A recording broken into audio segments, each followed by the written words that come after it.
I'm Summer. I'm 30 years old, and last week I walked into my own birthday party, only to discover it was actually my trial. 75 relatives, not a single smile. My father handed me a folder containing DNA results and said, "You're not ours. Pay us back." My mother snatched my car keys right out of my hand. My sister filmed the whole thing for TikTok.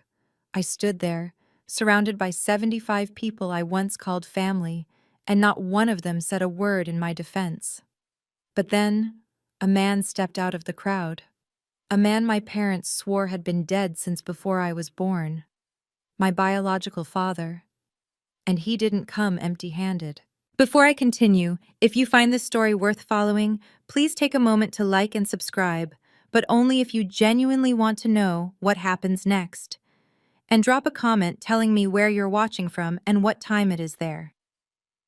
Now let me take you back 4 weeks, to the day my sister called with exciting news. "Summer, oh my God, you won't believe this!" Brianna's voice pierced through my phone speaker while I was charting vitals in the ICU break room. My younger sister rarely called unless she needed something: money, a ride, someone to vent to about her latest influencer drama. "What's going on?" I asked, keeping my voice low. Night shift meant keeping the peace. "Mom and Dad are throwing you a surprise party for your 30th. They're inviting everyone: Aunt Dorothy, Uncle Robert, the cousins from Ohio, literally the whole family." I almost dropped my coffee. A party. For me. In 30 years, my parents had never thrown me a birthday party. Not for my 18th, not for my 21st, not even when I graduated nursing school top of my class. But Brianna? Her 21st birthday had been a $15,000 extravaganza at the Riverside Country Club, 100 guests, a 5-tier cake. Dad gave a speech about how proud he was of his little princess. My 21st? A quiet dinner at home. Mom made meatloaf. Afterward, she patted my shoulder and said, "Money's tight this year, sweetheart. You understand." I understood. I always understood. "Bree, are you sure?" I asked carefully. "Mom and Dad don't really do parties for me." "I know, right? That's what makes it so special. They said turning 30 is a big deal. They want to do something nice." She paused. "You have to act surprised, okay? I totally wasn't supposed to tell you." "I'll act surprised," I promised.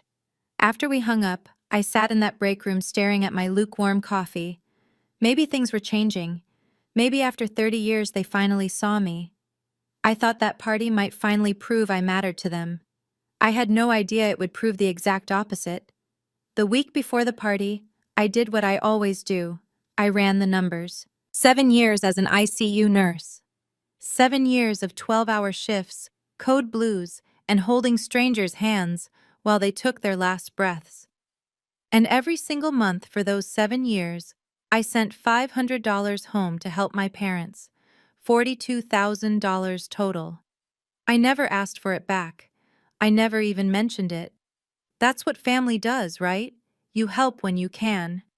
Meanwhile, Brianna, with her 50,000 Instagram followers and 0 paying jobs, still lived in our parents' basement. She'd never contributed a dime. Last month, she asked Dad for $8,000 to invest in her content creation business. He wrote the check without blinking. When my car broke down 3 years ago, I asked if I could borrow $2,000 for a down payment on a used Honda. Dad looked at me like I'd asked for a kidney. "You're a strong, independent woman, Summer.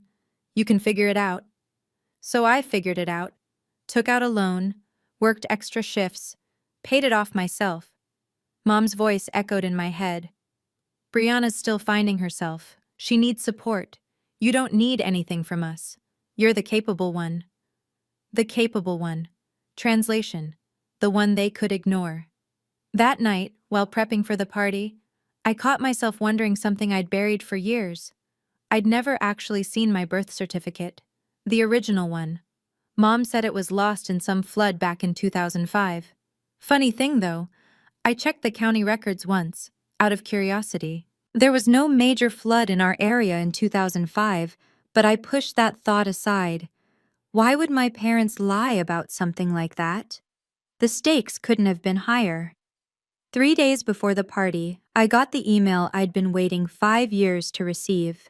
I was being considered for the charge nurse position. The interview was in 2 weeks. Everything I'd worked for was finally within reach. There was just one catch. The hospital required a professional recommendation letter, and my manager suggested I ask someone with board connections, someone who could speak to my character and work ethic. "Your father used to be on our board, didn't he?" she asked. "Gerald Patterson." A letter from him would carry serious weight, so I called Dad. "A recommendation letter?" He sounded almost pleased. "Of course, sweetheart. I'd be happy to write one for you." I nearly cried from relief. "I'll give it to you at your birthday party," he continued. "Make it a special moment, a father presenting his daughter's future to the whole family." Something about his tone felt off, too rehearsed, too smooth, but I dismissed it. Maybe he was just being sentimental. 30 was a milestone after all. "That sounds wonderful, Dad. Thank you." "Anything for my girl." My girl. He'd never called me that before. That was always Brianna's title. I hung up feeling lighter than I had in months. The promotion, the party, the letter, everything was falling into place. I was even ahead on my apartment savings. 3 more months and I'd have enough for a down payment on my own place. For the first time in years, I let myself believe that maybe my family was finally seeing me, really seeing me. I bought a new dress for the party, navy blue, elegant but not flashy. I wanted to look professional, worthy. I had no idea I was dressing for my own execution. The night of the party, I stood in front of my bathroom mirror and barely recognized myself. The navy dress hugged my frame perfectly. I'd done my makeup carefully, subtle but polished. Professional. I even bought a small gift for my parents. A leather-bound photo album I'd spent weeks filling with family pictures. Ridiculous, right? Bringing a gift to your own birthday party. But that was me. Always giving.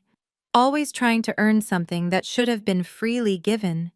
I remember being 10 years old, spending hours on a Mother's Day painting for Mom. Watercolors. A garden scene. I thought it was beautiful. Mom glanced at it, then looked at Brianna's stick figure drawing and gushed, "Oh, sweetheart, you're such an artist. Let's put this on the fridge." My painting went in a drawer. I found it years later, still rolled up, never framed. From that day forward, I tried harder, studied harder, worked harder. I thought if I could just be good enough, talented enough, successful enough, they'd finally look at me the way they looked at Brianna. 30 years. 30 years of trying. Before leaving my apartment, I checked my reflection one final time. Tonight's going to be different, I told myself. They're throwing you a party. They're proud of you. Dad's writing you a letter. Things are changing. I grabbed my keys and headed for the door. That's when I saw her. Brianna, sitting in her car outside my building, her phone aimed at my Honda. "Hey," I called out, walking over. "What are you doing?" She grinned, pocketing her phone. "Nothing. Just love your car. Can I borrow it sometime?" "Sure," I said automatically. She smiled wider. "Great. See you at the party, sis." Something cold slithered through my stomach, but I ignored it. I was good at ignoring warnings. The Grand Oak restaurant glittered like a promise. Through the windows I could see the warm glow of chandeliers, the shadows of dozens of people moving inside. My parents had reserved the entire private dining room, something they'd only ever done for Brianna's graduation party. I sat in my car for a moment, rehearsing my surprised face. Wide eyes, hand over heart. "Oh my goodness, you shouldn't have." Silly, but I wanted to give them what they wanted. I wanted this night to be perfect. I walked through the entrance, my heels clicking against marble floors. A hostess directed me to the back. "The Patterson party? Right through those doors, ma'am." I took a breath, pushed open the doors. Silence. No streamers, no balloons, no chorus of surprise, just 75 faces turning toward me in unison. Nobody was smiling. I scanned the room, my rehearsed expression frozen on my face. There was Uncle Robert, arms crossed, jaw tight. Aunt Dorothy clutching her purse like a shield, eyes darting away from mine. Cousins, second cousins, people I hadn't seen since childhood, all watching me with something between pity and judgment. No cake, no decorations, just a long table at the center of the room, and on that table a single red folder. My parents stood behind it like prosecutors at a bench. Dad held a microphone. "Summer." His voice echoed through the speakers, cold and formal. "Sit down. We need to talk." My legs moved on autopilot. I lowered myself into a chair that had been positioned facing the table, facing them, like a defendant in a courtroom. That's when I noticed the woman in the corner with a camera, not a party photographer, a videographer. They were recording this. "Dad?" My voice came out smaller than I intended. "What's going on?" He didn't answer. He just opened the red folder. "Summer, do you know why we invited 75 people here tonight?" Dad's voice was ice. "My birthday?" The words sounded pathetic even to my own ears. "No." He shook his head slowly. "To serve as witnesses." The room shifted. Chairs creaked. Someone coughed. "Witnesses to what?" Dad pulled a document from the red folder. His hand was steady, practiced, like he'd rehearsed this moment. "This is a DNA test." He held it up for everyone to see. "Your mother and I submitted samples 3 months ago. The results came back conclusive." My heart stopped. "You are not our biological daughter." The room erupted in whispers. I heard gasps, murmurs, someone saying, "I knew it. I always knew something was off." "What?" I gripped the armrest of my chair. "That's impossible. You're not ours, Summer." Mom stepped forward, her face twisted into something ugly. "You never were. We took you in. We raised you. We gave you everything." "And how did you repay us?" Dad's voice rose. "By slandering us to your friends. By acting like we were never good enough for you." "I never—" "We have witnesses." Dad cut me off, gesturing to the crowd. "People who've heard you complain about us, about how unfairly you were treated, about how Brianna got everything and you got nothing." My mind reeled.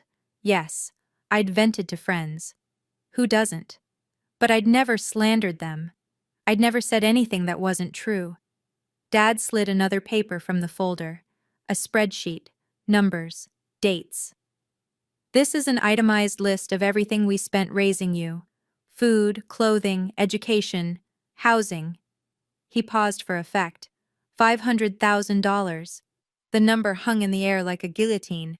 "And we want it back." Before I could respond, Mom lunged.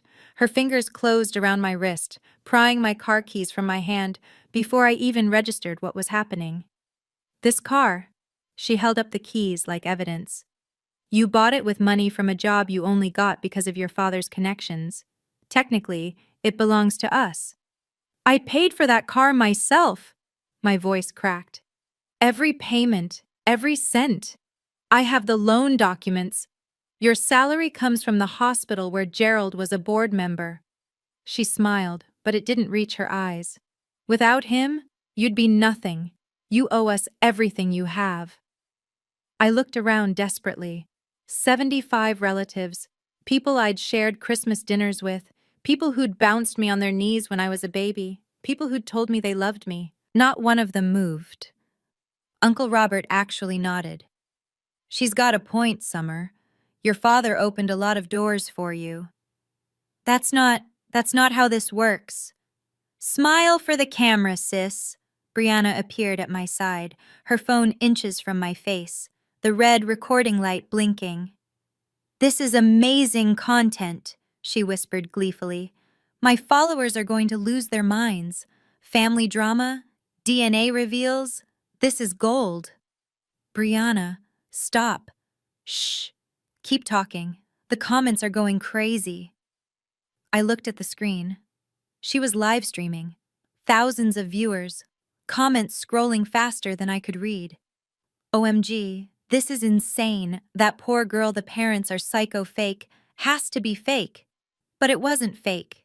This was my life, being dissected, being broadcast, being destroyed. And I was trapped in a chair, surrounded by people who were supposed to love me, while my own sister turned my humiliation into content. That's when something inside me shifted. In the chaos, I noticed something strange.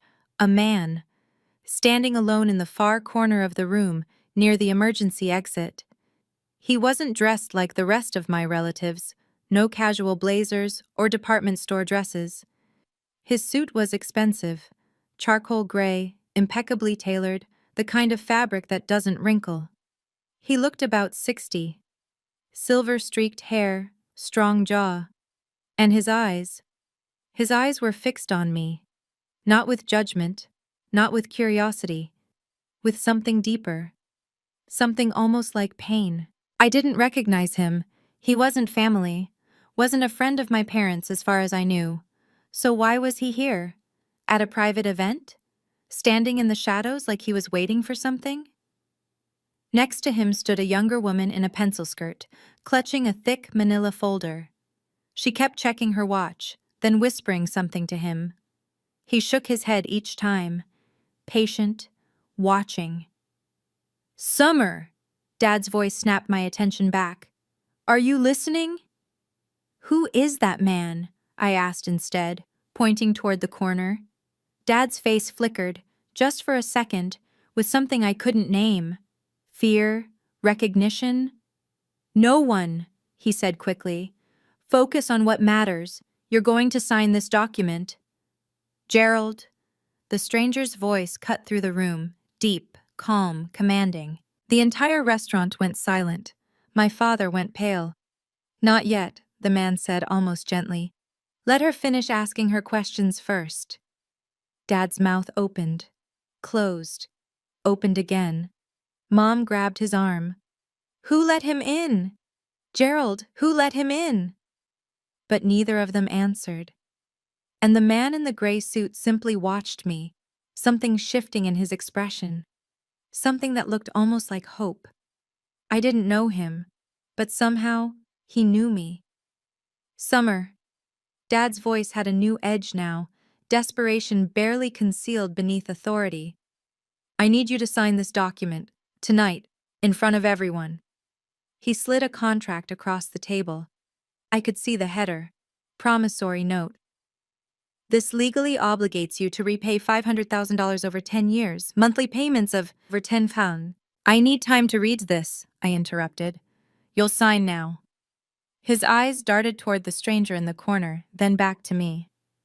"If you don't, we'll sue. 75 witnesses saw you receive food, shelter, education from us. You admitted it yourself. You owe us." "Gerald." The voice came from my left. Aunt Dorothy, Mom's older sister, had risen from her seat. Her face was ashen, her hands trembling. "Are you sure about this?" She was speaking to Mom, but her eyes kept flicking toward the man in the gray suit. If he finds out what you... "Shut up, Dorothy." Mom's voice was a whip crack. "But the receipts." "I said, shut up." The room went silent. Dorothy looked like she might cry. "What receipts?" I asked. Nobody answered. Nobody. Aunt Dorothy. I turned to face her fully. "What receipts are you talking about?" She opened her mouth, closed it, looked at Mom, then at the floor. "Nothing," she whispered. I shouldn't have said anything.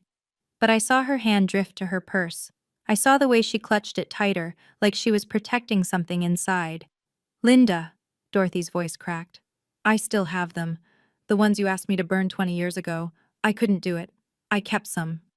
Mom's face went white. Whatever was in that purse, whatever those receipts proved, my parents didn't want me to know. But I was starting to understand. I wasn't the one with secrets here. They were. Dad moved fast. He grabbed the microphone and addressed the room, his voice booming through the speakers with practiced authority. "Family, friends, I want everyone to witness this moment." He paused for effect, scanning the crowd. "Tonight, Summer Patterson, the woman we raised as our own daughter, will acknowledge her debt to this family." Uncle Robert started clapping. A few others joined in, uncertain but obedient.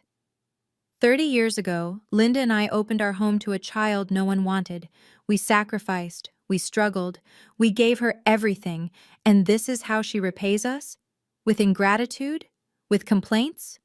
More nodding now. The narrative was working. I could see it spreading through the room like poison. "I always said she was ungrateful," someone muttered. "Never appreciated anything," another voice agreed. "Summer." Dad turned back to me, microphone still in hand. "Sign the document. Apologize to your family. And maybe, we can still have a relationship." Brianna shoved her phone closer. "Say something, Summer. My viewers want to hear you grovel." I looked at the contract. $500,000. Payments until I was 40. My entire future signed away to people who were publicly dismembering me. "And if I don't sign?" My voice was steadier than I expected. Dad's expression hardened. "Then I contact your hospital tomorrow. I tell them their charge nurse candidate is a fraud. A liar. A woman who refuses to honor her debts." He smiled coldly. "I was on their board for 15 years, Summer. Who do you think they'll believe?" The threat hung in the air. My career, my apartment, my future, everything I'd built for myself. He could destroy it with one phone call. I had no leverage, no power, no allies, or so I thought. I am an ICU nurse. I've held dying patients' hands at 3 a.m. I've delivered impossible news to families. I've stayed calm while alarms screamed and hearts stopped, and everything descended into controlled chaos. I don't break under pressure. I can't afford to. So I took a breath, then another, and I stopped being the scared little girl they expected me to be. "Dad," I said, my voice cutting through the murmurs, "I have a question." He frowned. This wasn't the script. "What?" "You said I'm not your biological daughter, that you have DNA proof." I leaned forward. "So who are my biological parents?" Silence. "Well?" Mom stepped in quickly. "They abandoned you. They didn't want you. We saved you." "That's not what I asked." I stood up slowly. "I asked who they are." "Dead." Dad's answer came too fast. "Both of them. Car accident. Years ago." "Interesting." I was surprised by my own steadiness. "So if they're dead, who gave you the DNA sample to compare mine against?" Dad's mouth opened. Nothing came out. "DNA tests require comparison samples," I continued. "You can't just test my blood and declare I'm not yours. You need something to compare it to. So whose DNA did you use?" The crowd shifted. I saw confused looks, furrowed brows. The logic was landing. That's not your concern," Dad stammered. "A dead person's DNA." I pressed harder. "How did you get it? Did you exhume a body? Did you have samples stored somewhere for 30 years? More murmurs. Uncle Robert uncrossed his arms. "Or," I said quietly, "is one of my biological parents not dead at all?" In the corner, the man in the gray suit took a step forward, and for the first time, my father looked truly afraid. "Oh my God, guys, this is getting so good!" Brianna's voice shattered the tension. She was still live streaming, narrating for her audience like this was some reality TV show. "So basically, my parents found out 3 months ago that Summer isn't really their kid. Someone contacted Dad about it. I think it was a lawyer or something, and they've been planning this whole reveal ever since." "Brianna!" Mom's screech echoed through the room. "Turn that off now!" But the damage was done. I turned to face my sister. 3 months ago, someone contacted Dad? Brianna's eyes went wide, finally realizing she'd made a mistake. I wasn't supposed to. Who contacted him, Brianna?" I stepped toward her. "If my biological parents are dead, who reached out 3 months ago?" She backed away, phone still recording.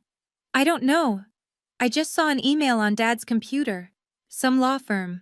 Something about end of agreement and mandatory disclosure. Brianna, I swear to God. Dad lunged for her phone, but I was faster. End of agreement? I blocked his path. What agreement? What mandatory disclosure? The crowd was riveted now. Comments flooded Brianna's stream, thousands watching, thousands witnessing. There's no agreement, Mom shrieked. She's making things up. Brianna, tell them you're lying. But Brianna's face told me everything I needed to know. She wasn't lying. Someone had contacted my parents 3 months ago. Someone with lawyers. Someone forcing them to disclose something they'd kept hidden for 30 years. I turned toward the corner. The man in the gray suit had moved closer, 10 feet away now. His eyes were wet. And when I looked at him, really looked, I saw something I should have recognized immediately. My eyes. He had my eyes. You're not dead, I whispered. He shook his head slowly, tears streaming down his face. No, sweetheart, I'm not. Okay, I need to pause here for just a moment.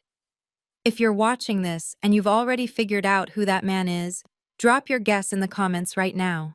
And if you've ever been through something like this yourself, betrayed by the people who were supposed to love you unconditionally, I want to hear how you survived it. I read every single comment. Now back to that night. The man stepped forward, and the crowd parted like water. Allow me to introduce myself. His voice filled the room, calm, measured, carrying an authority my father could only pretend to possess. Security! Dad's voice cracked. Someone call security! This man is trespassing! But no one moved. My name is Marcus Whitfield. The man stopped a few feet from me. And I am Summer's biological father.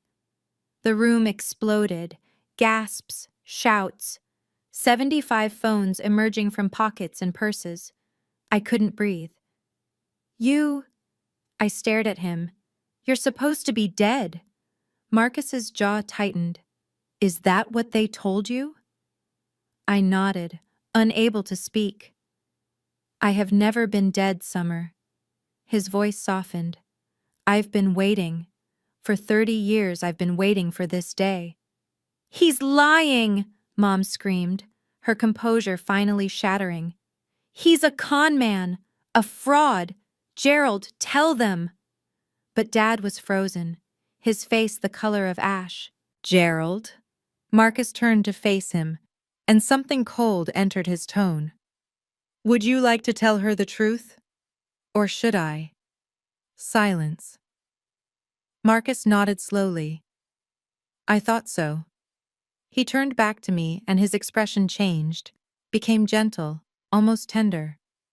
Your mother, your biological mother, was named Catherine. Catherine Hayes. We loved each other very much. When she became pregnant with you, her family... He paused, composing himself. Her family disapproved. They forced her to give you up. Then how? The Pattersons agreed to adopt you, under certain conditions. His eyes flickered toward my parents. Conditions they were very well compensated for. I felt the floor tilt beneath me. What conditions? Marcus reached into his jacket and withdrew a photograph, old, slightly faded. A young woman with my face, my eyes, my smile. This was your mother, he said softly, and she loved you more than anything in this world. The woman in the pencil skirt, Marcus's assistant, stepped forward and handed him a thick manila folder. Gerald, Marcus said, his voice dangerously calm. You just demanded that Summer repay $500,000 for the cost of raising her. That's right. Dad's voice was weak, defensive. Every penny we spent. Interesting. Marcus opened the folder. Because, according to my records, you've already been paid. He pulled out a stack of papers and held them up for the room to see. Bank statements, transaction records, dozens of them. $1,500 every month for 28 years. Marcus's voice carried to every corner of the room. Starting in 1996, ending just last year. That's over $500,000, Gerald. 504,000 to be precise. The crowd stirred. Confusion rippled through the relatives. What is that? Uncle Robert demanded. These are wire transfer records. Marcus handed a stack to the nearest table. Feel free to examine them. Every single payment is documented. Dates, amounts, account numbers. He paused. And Linda's signature confirming receipt. Mom let out a strangled sound. You? I turned to face my adoptive mother. You received money for 28 years? She wouldn't meet my eyes. Answer me! It was compensation, she finally screamed, for taking you in, for raising someone else's unwanted. Unwanted? Marcus's voice cut like a blade. I begged to keep her. I begged to raise her myself, but your family demanded I wait until she turned 30. They demanded I stay away. His voice cracked. And I agreed, because I thought you would love her. I thought you would give her a good life. He looked at me, tears streaming openly now. I'm sorry, Summer. I'm so sorry I wasn't there. Marcus reached into his jacket one more time. This time he pulled out an envelope. Old, yellowed with age, the edges soft from years of handling. Your mother, Catherine, passed away when you were 5 years old. His voice trembled. Cancer. She fought it for 2 years, but in the end, he couldn't finish. I felt tears sliding down my own cheeks. Before she died, she wrote you a letter. She gave it to me and asked me to keep it safe until you were old enough to understand. He held out the envelope with both hands, like an offering. I took it. My fingers were shaking so badly I could barely open it. Inside was a single sheet of paper, covered in elegant handwriting that was somehow familiar, like a song I'd heard in a dream. My dearest Summer, if you're reading this, I'm no longer with you. I'm sorry, baby girl. I'm so sorry I couldn't stay. I want you to know that you were never unwanted. You were never a mistake. From the moment I knew you existed, you were the greatest gift of my life. Your father, Marcus, is a good man, the best man I've ever known. I was too young and too scared to fight for us, and that's my biggest regret. Please don't blame him for being absent. He wanted you. He always wanted you. Live your life with courage, my darling. Be kind, be strong, and know that wherever I am, I'm watching over you. I love you. I will always love you. Mom. I couldn't see through the tears. The letter blurred, then disappeared as I pressed it against my chest. 75 people watched in absolute silence, and for the first time that night, I didn't feel alone. I felt found. I need to say something. Aunt Dorothy's voice cut through the silence. She stood up, clutching her purse against her chest like armor. Dorothy, sit down. Mom's voice was venomous. No!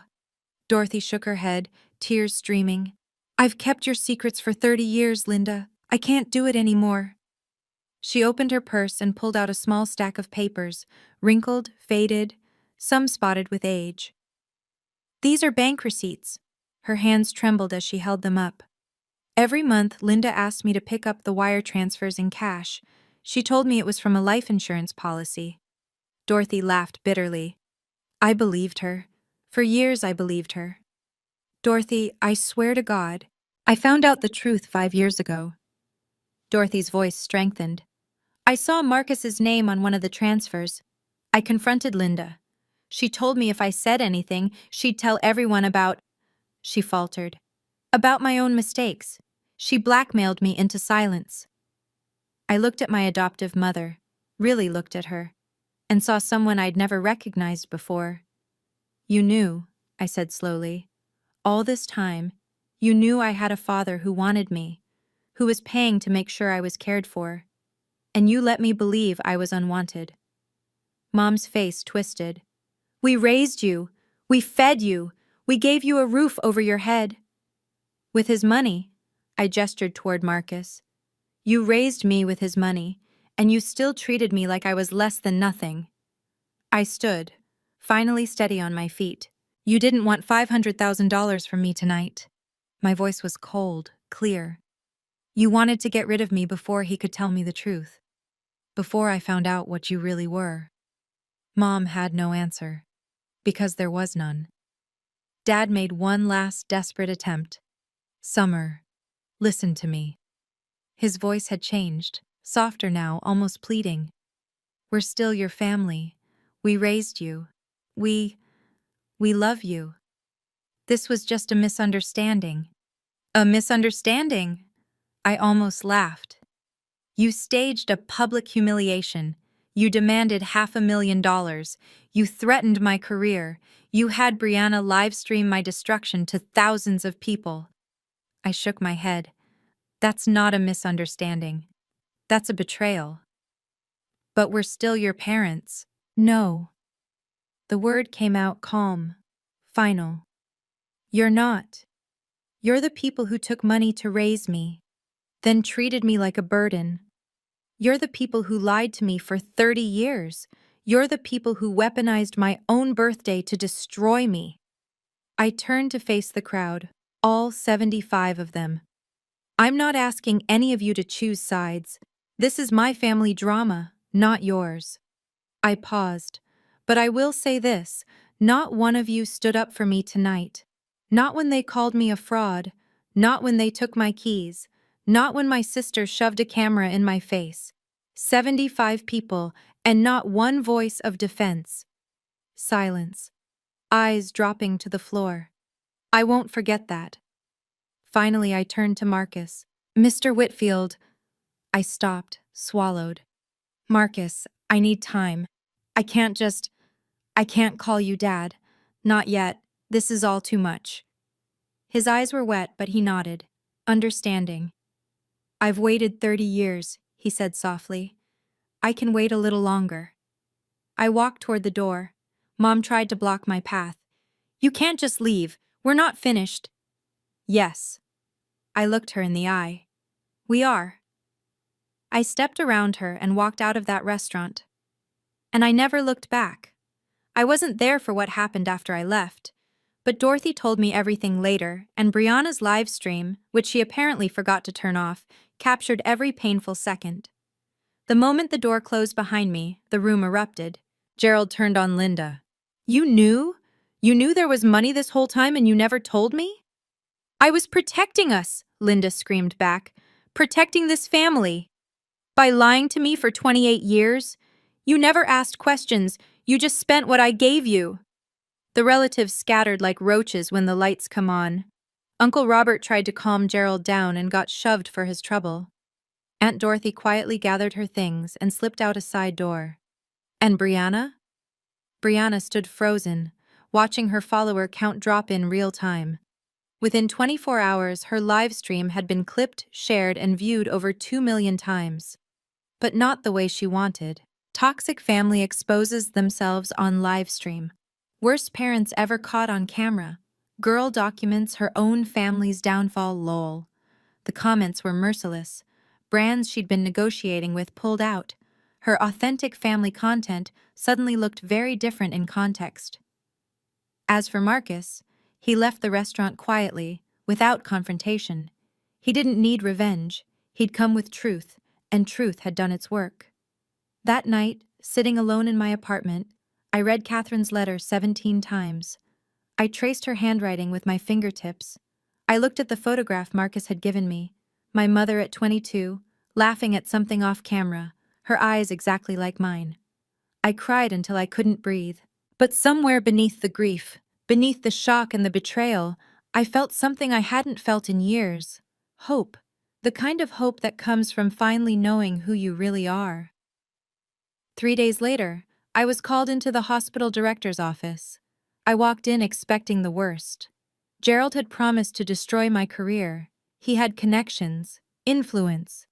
15 years on the board. Dr. Rebecca Chen sat behind her desk, her expression unreadable. Please sit down.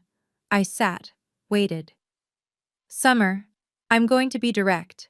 She folded her hands. I received an email from your father, from Gerald Patterson, demanding that we terminate your employment. My stomach dropped. He claims you're unfit for the charge nurse position, that you have character issues. She paused. He also attached a video, said it would show your true nature. I closed my eyes. The live stream. Of course. I watched it. Dr. Chen, I can explain. Summer. Her voice was gentle. I watched you stand in front of 75 people who were actively trying to destroy you. I watched you keep your composure, ask intelligent questions, and walk out with your dignity intact. I opened my eyes. I also received a phone call. She leaned back. From Marcus Whitfield. Do you know who he is? My biological father. He owns 4 hospitals in the Northeast. She smiled slightly. He called to tell me explicitly that he would not be interfering in any employment decisions regarding you. He said, and I quote, "Summer deserves to succeed on her own merits, not because of who her father is." I couldn't speak. The charge nurse position is yours, Summer. You earned it. Dr. Chen stood and extended her hand. Congratulations. I shook her hand, barely processing. One more thing. She smiled. Gerald Patterson's email didn't hurt your case, but it certainly hurt his reputation. The board has formally removed his name from our benefactor wall. Small victories.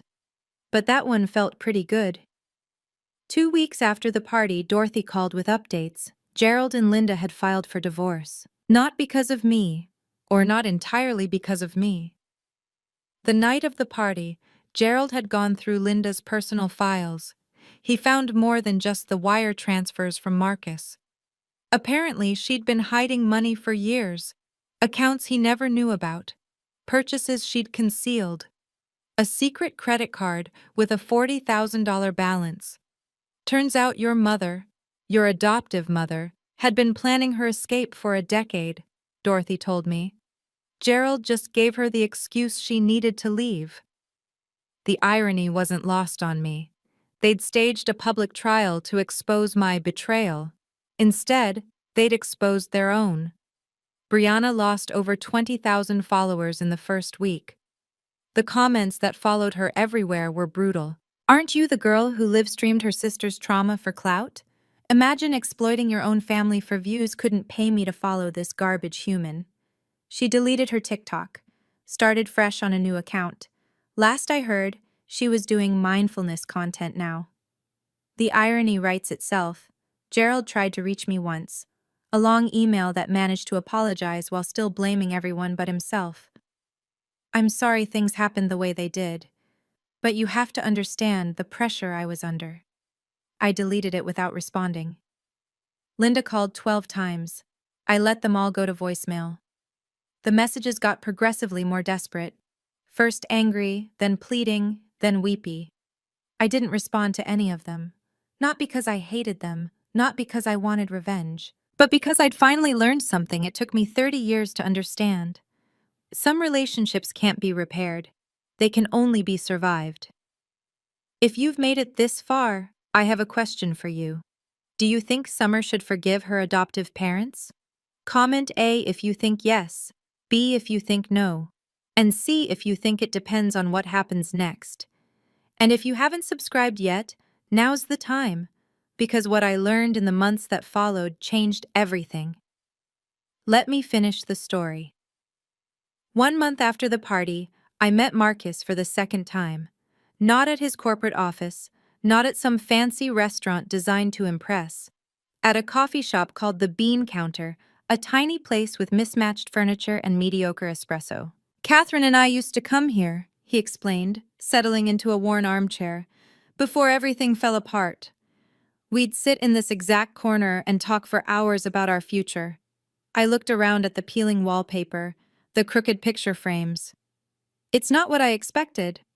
What did you expect? I don't know, something bigger. Marcus smiled, a sad smile that made him look younger somehow. Money doesn't fix everything, Summer. I learned that the hard way. He stirred his coffee slowly. I could have fought harder for you. I could have hired better lawyers, pressured Catherine's family, used my resources to force the issue. Why didn't you? Because Catherine asked me not to. He looked at me, and I saw 30 years of regret in his eyes. She was dying, and she was scared. Scared that if I pushed too hard, her family would take you somewhere I'd never find you. She made me promise to wait, to trust that the Pattersons would do right by you. They didn't. No, his voice cracked. They didn't. And I will never forgive myself for not seeing that sooner. We sat in silence for a while. I don't know how to do this, I finally admitted. I don't know how to have a father. Marcus reached across the table and gently took my hand. Neither do I, really. He smiled through tears. But I'd like to try, if you'll let me. I didn't pull away. Okay, I said softly. Let's try. It wasn't forgiveness, but it was a start. 3 months later, I signed the lease on my own apartment. It wasn't fancy, a one-bedroom on the 3rd floor of an older building, with a kitchen the size of a closet, and windows that stuck when it rained. But it was mine. Every penny came from my own savings, my own paychecks, my own years of sacrifice. Marcus offered to help with the down payment. I said no. I need to do this myself, I told him over coffee, our weekly ritual now, always at the bean counter, always in that same corner. He nodded. I understand. And he did. That was the thing about Marcus. He understood that helping didn't mean rescuing, that being a father didn't mean taking over. He showed up on moving day anyway, not with money or movers, but with a toolbox and a willingness to assemble IKEA furniture. We spent 6 hours putting together a bookshelf. It came out slightly crooked. It was perfect. On my new desk, I placed Catherine's photograph in a simple wooden frame. Every morning, I look at her face and I see myself. I don't talk to Gerald anymore, or Linda, or Brianna. Dorothy calls sometimes. She's the only Patterson I still speak to. She sends me recipes, asks about work, never mentions the party. I think she feels guilty. I think she's trying to make amends in her own small way. I let her. Marcus and I see each other every Sunday now. Sometimes we talk for hours. Sometimes we just sit in comfortable silence. I'm learning who he is, his humor, his regrets, his quiet strength. I'm not ready to call him Dad yet, but I'm getting closer. Summer, he told me last week. I don't need a title, I just need you in my life. That was enough. For now, that's more than enough. Looking back, I've spent a lot of time trying to understand why. Why did Gerald and Linda do what they did? A therapist friend once explained it to me this way. Gerald wasn't evil. He was terrified. His entire identity was built on control.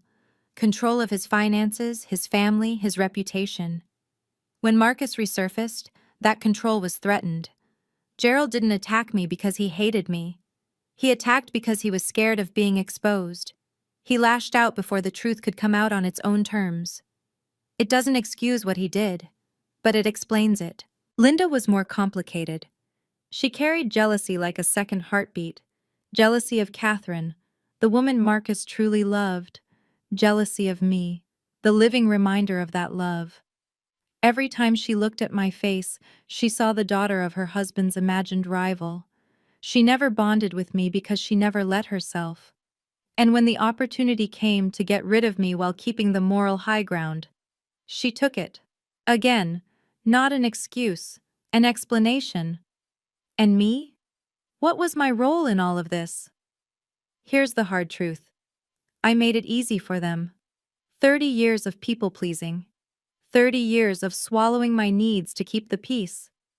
30 years of telling myself that if I just tried harder, loved harder, gave more, they would finally see my worth. They never did. Because people who use you don't want you to have worth. Your unworthiness is what makes them feel powerful. I was so busy trying to earn their love that I never stopped to ask if they were capable of giving it. Here's what I want you to take from my story, if anything. Your value isn't determined by how others treat you. If someone consistently makes you feel like you're not enough, not good enough, not grateful enough, not worthy enough, that's information. Listen to it. Setting boundaries isn't revenge, it's self-respect. And sometimes the family you're born into isn't the family you're meant to keep. I'm 30 years old now. I have a job I love, an apartment that's mine, a biological father who's learning how to be present, and a future I'm writing myself, one day at a time. The Pattersons wanted to destroy me. Instead, they set me free. And honestly, that might be the only gift they ever truly gave me. Thank you for staying with me until the end. If this story made you think about your own relationships, the ones that lift you up and the ones that hold you down, I hope you'll share it with someone who might need to hear it. Subscribe if you want more stories like this. And check the description for other videos I think you'll connect with. Take care of yourselves. And remember, you deserve people who choose you.